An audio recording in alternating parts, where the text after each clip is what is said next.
So I am saying that this is input-output analysis or the Leontief analysis. It was developed by a guy called Professor Leontief in the year 1906. I don't know whether you were born. Are you born 1906? That's when it was developed. And it is a technique that is used to study the interdependence that exists between sectors in the economy. If you look at any sector in the economy, like our Kenyan economy, you realize that we have various sectors. We have education, we have tourism, we have health, we have transport, and so on. So we want to see how does one sector affect the other one. A very good example is Corona.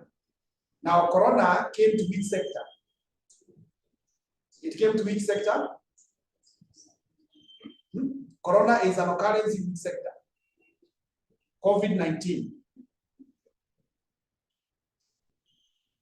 My goodness, you have not heard about Corona. It is an occurrence that took place in the medical sector. Now, do you think it has affected other sectors such as security? Has it affected tourism?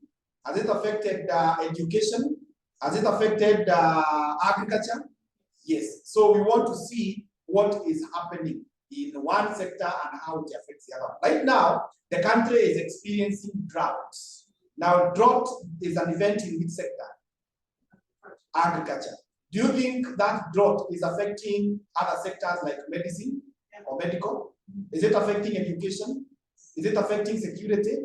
Yeah, and so on and so on. Actually, I have been hearing that there have been increased cases of insecurity. You have heard the same, eh? Yeah, some of those results or some of those things that we are seeing could be results of the drought that is happening because people are hungry, there are no resources, and when there are no resources, people resort to criminal activities for survival, which is not encouraged, but that is the reality. Now, the specific dependence is how the sectors get their inputs and how is the output from the sectors used. That is all that we shall be looking at. Where do we get the input from? And how do we use the output? Now, in this case, we will be having what we call the intermediate demand, what we call the final demand. We also have what we call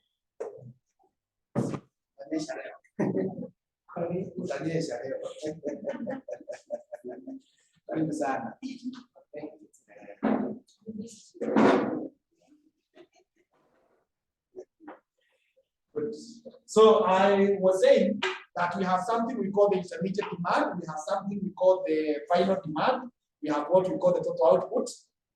Then when we talk about the inputs, we have what we call the primary, we have what we call the secondary, and so on. And I would want to discuss those ones as we discuss a question.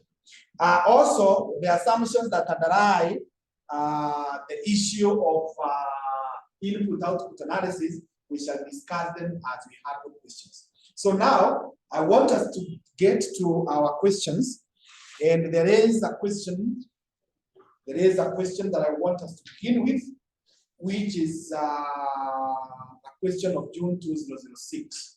That is where we are going to begin.